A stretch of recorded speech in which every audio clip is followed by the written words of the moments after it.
প্রাণহানির মতো দুঃখজনক ঘটনা ঘটেছে, যা দেশের সার্বিক স্থিতিশীলতা ও শান্তি শৃঙ্খলার জন্য হুমকিস্বরূপ। এই পরিস্থিতি শুধু তাবলিগ জামাতেরই ক্ষতি করছে না, বরং বৃহত্তর মুসলিম সমাজের ঐক্য ও সৌহার্দ্যকেও প্রশ্নবিদ্ধ করছে। আমরা নিবিড়ভাবে পর্যবেক্ষণ করেছি, তাবলিগ জামাতের বিবদমান পক্ষদ্বয়ের মধ্যে এক পক্ষ চরম বৈষম্যের শিকার হচ্ছে। তাই আজকে আমরা আপনাদের মাধ্যমে দেশবাসীকে সে বৈষম্য চিত্র তুলে ধরতে চাই এবং সমাধানে সম্মিলিত প্রচেষ্টার আহ্বান জানাই। প্রথমত, প্রধান মুরব্বীদের আগমনে বৈষম্য হচ্ছে। শুরাই নিজাম অর্থাৎ মাওলানা জুবায়ের সাহেবের অনুসারীদের প্রধান মুরব্বীরা ভারত ও পাকিস্তান থেকে নির্বিঘ্নে বাংলাদেশে আসতে পারেন, অথচ অপরদিকে বিশ্ব মার্কাজ নিজামুদ্দিনের অনুসারী মূলধারার তাবলিগ অর্থাৎ মাওলানা সাদ সাহেবের অনুসারীদের সর্বোচ্চ মুরব্বী বিশ্ব আমির মাওলানা সাদ সাহেব বারবার বাধার সম্মুখীন হয়েছেন এবং এখনও বাংলাদেশে আসতে পারছেন না। দ্বিতীয় বৈষম্য, কাকাল মসজিদ ব্যবহারের ক্ষেত্রে বৈষম্য। কাকাল মসজিদ, যা তাবলিগ জামাতের প্রধান কেন্দ্রগুলোর একটি, যেখানে তাবলিগের এক পক্ষ বিশ্ব মার্কাজ নিজামুদ্দিনের অনুসারী মূলধারা তাবলিগ অর্থাৎ মাওলানা সাদ সাহেবের অনুসারীরা এতদিন যাবৎ 2 সপ্তাহ তাদের কার্যক্রম পরিচালনায় ব্যবহার করতেন। তারপর অপরপক্ষ শুরাই নিজাম অর্থাৎ মাওলানা জুবায়ের সাহেবের অনুসারীরা 4 সপ্তাহ ব্যবহার করতেন। এভাবে ধারাবাহিকভাবে এক পক্ষ 2 সপ্তাহ এবং অপর পক্ষ 4 সপ্তাহ কাকাইল মসজিদ ব্যবহার করতেন, যা স্পষ্টত বৈষম্য। কিন্তু বর্তমানে এক পক্ষ জোরপূর্বক কাকাইল মসজিদের সম্পূর্ণ নিয়ন্ত্রণ নিয়ে রেখেছেন, যা বৈষম্যের চরম পর্যায়ের প্রতিফলন। তৃতীয় বৈষম্য, টঙ্গীর ইজতেমা ময়দানের নিয়ন্ত্রণের ক্ষেত্রে বৈষম্য। টঙ্গীর ময়দান, যা বিশ্ব ইজতেমার কেন্দ্রস্থল, বছরের অধিকাংশ সময় শুরাই নিজামের নিয়ন্ত্রণে থাকে। অপরদিকে নিজামুদ্দিনের অনুসারী মূলধারার তাবলিগের সাথীরা শুধু ইজতেমার সময় সীমিত কয়েকদিনের জন্য ময়দান ব্যবহার করতে পারেন। চতুর্থ বৈষম্য, ইজতেমার সময় বরাদ্দের ক্ষেত্রে বৈষম্য। বিগত বছরগুলোতে শুরাই নিজামের অনুসারীরা প্রথম পর্বের ইজতেমা আয়োজন করে আসছেন, অপরদিকে বিশ্ব মার্কাজ নিজামুদ্দিনের অনুসারীরা বারবার দ্বিতীয় পর্বে স্থান পেয়েছেন। পঞ্চম বৈষম্য, মসজিদ কেন্দ্রিক আমলে বাধা প্রদান ও বৈষম্য। বিশ্ব মার্কাজ নিজামুদ্দিনের মূলধারা তাবলিগের কর্মীরা মসজিদে গিয়ে আমল করতে গেলে প্রায় বাধার সম্মুখীন হন। মসজিদগুলোকে তাদের অবস্থান, দেওয়া কার্যক্রম এবং আমল পরিচালনায় অপর পক্ষ থেকে বাধা প্রদান করা হয়। এই ধরনের আচরণ তাবলিগের মূল দর্শনের পরিপন্থী, যা দাওয়া কার্যক্রমে সংকট তৈরি করেছে। ষষ্ঠ বৈষম্য, 5 দিনের জোর আয়োজনের ক্ষেত্রে বৈষম্য। শুরাই নিজামের কর্মীরা টঙ্গীর ময়দানে 5 দিনের জোর সফলভাবে আয়োজন করেছেন, কিন্তু অপরদিকে বিশ্ব মার্কাজ নিজামুদ্দিনের মূলধারার তাবলিগের কর্মীরা এই সুযোগ থেকে সম্পূর্ণ বঞ্চিত হয়েছেন। অতএব এই বৈষম্য নিরসনে সংশ্লিষ্ট কর্তৃপক্ষকে অগ্রণী ভূমিকা পালন করতে হবে। সাম্প্রতিক সময়ে সরকার গুরুত্বপূর্ণ কিছু উদ্যোগ গ্রহণ করেছে, আমরা এই উদ্যোগকে সাধুবাদ জানাই, কিন্তু সম্পূর্ণ বৈষম্য নিরসনে এই উদ্যোগ যথেষ্ট নয়। আমরা চাই এই বৈষম্য বিরোধী সরকার তাবলিগ জামাতের বিবদমান উভয় পক্ষের মধ্যে ইনসাফ ও ন্যায়ভিত্তিক স্থায়ী সমাধানে উদ্যোগী হবে।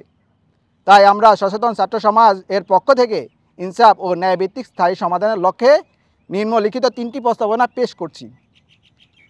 1.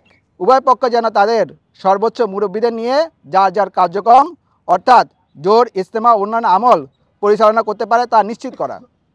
2. উভয় পক্ষের জন্যই কাকরাইল মসজিদ, টঙ্গীর ময়দান এবং দেশের প্রতিটি মসজিদে তাবলিগের আমলের সমতা নিশ্চিত করা।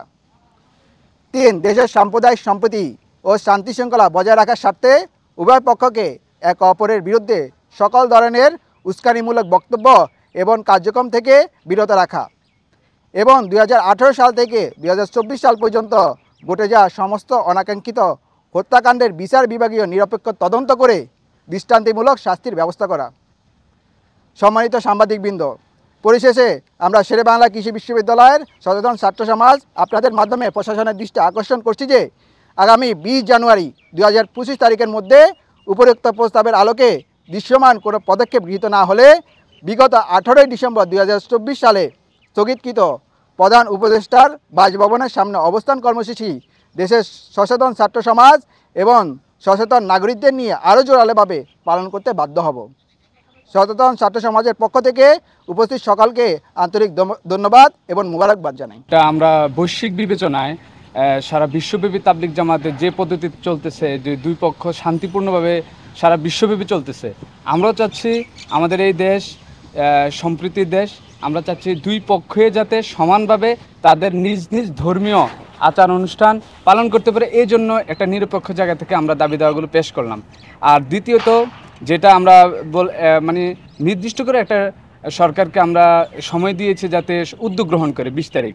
এটা আমাদের কোনো ওইরকম আন্দোলন, হিংসাত্মক বা ধ্বংসাত্মক এরকম কিছু নয়, বরং শান্তিপূর্ণভাবে আমরা প্রধান উপদেষ্টা বরাবর দাবি পেশ করছি।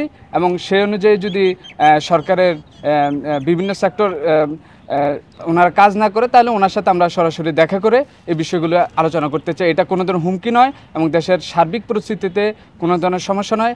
এবং এটাও জানাই দিতে চাই যে প্রথম পর্বের যে ইজতেমা 31 জানুয়ারি এবং ফেব্রুয়ারি 1-2 এই ইজতেমাকে আমরা সাধুবাদ জানাই, এবং সাথে সাথে আমরা 7, 8, 9 যে ইজতেমার ডেট হয়েছে সেটাও যাতে সুষ্ঠু সুন্দরভাবে সবাই সম্প্রীতির সাথে সমানভাবে ন্যায্যতার সাথে আদায় করতে পারে, এজন্য আমরা দাবি জানাচ্ছি। যে আমরা আসলে নির্দিষ্ট কোনো পন্থী হিসেবে নয়, বরং আমরা চাচ্ছি বিশ্বব্যাপী যে দাওয়াতের তাবলীগ, এবং এর সবচেয়ে বড় অন্যতম ক্ষেত্র হচ্ছে বাংলাদেশ। এবং বাংলাদেশের সবচেয়ে বড় অন্যতম এক উজ্জ্বল সুন্দর একটি ইতিহাস আছে যে তাবলীগ জামাত নিয়ে টঙ্গী বিশ্ব ইজতেমা, এটা যাতে ঠিক থাকে এবং বাংলাদেশের যে সম্মান এটা যাতে ক্ষুণ্ণ না হয়, এই জন্যই আমরা সমঝোতার উদ্যোগ নিচ্ছি।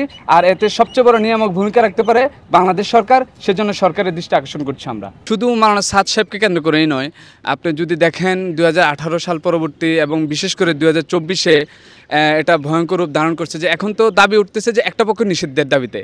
তো নিষিদ্ধ তো মাওলানা সাদ সাহেবের সাথে সম্পৃক্ত না, এটা কিন্তু ওভারঅল বাংলাদেশে যারা মূলধারা তাবলীগ জামাত, যারা সারা বিশ্বব্যাপী দাওয়াতের কার্যক্রম করতেছে, পৃথিবীর কোথাও বাধা নেই, তাদেরকে বাংলাদেশে নিষিদ্ধের দাবি, তাদেরকে দেশ থেকে উৎখাতের এমন কিছু ন্যাক্কারজনক কথা আমরা শুনছি এবং কার্যক্রম দেখছি। এজন্য আমরা চাচ্ছি যে এরকম যাতে কোনো সহিংসতার দিকে না যায়, ন্যায্যতার সাথে চলতে পারে। এটাই মাওলানা সাদ সাহেব আসবেন কি আসবেন না এটা সরকার সুবিবেচনা করে দেশের সার্বিক পরিস্থিতি ওনারা সিদ্ধান্ত নেবেন, কিন্তু আমরা চাচ্ছি যাতে সবাই সমানভাবে ন্যায্যতার সাথে তাদের কার্যক্রম করতে পারে। এটাই হচ্ছে আমাদের মূল উদ্দেশ্য। যে প্রথমত আমাদের সচেতন ছাত্র সমাজ যারা কেন্দ্রীয়ভাবে দায়িত্বশীল, তারা এরকমভাবে চেষ্টা করেছে দুই পক্ষের সাথেই বসার, এবং অতীতেও বেশ কিছুবার বসা হয়েছে সরকারিভাবেই, এবং সেখানে দেশের প্রশাসনের সর্বোচ্চ যারা দায়িত্বশীল তাদের সাথে নিয়েও। আর আমরা এখন যেটা চাই আপনাদের মাধ্যমে, আমরা চাই যে আমরা দেশের ছাত্র সমাজ হিসেবে আমরা দুই পক্ষের মুরব্বী যারা, তাদের সাথে আমরা বসতে চাই। এক্ষেত্রে আমরা দুই পক্ষেরই মুরব্বীদের আন্তরিকতা এবং প্রবল আগ্রহ আমরা কামনা করতেছি আপনাদের মাধ্যমে। আমরা চাই এটা সুষ্ঠু সমাধান হোক, সবাই সুন্দরভাবে কাজ করতে থাকুক। আমরা বসতে চাই এবং প্রশাসনের সহযোগিতায়।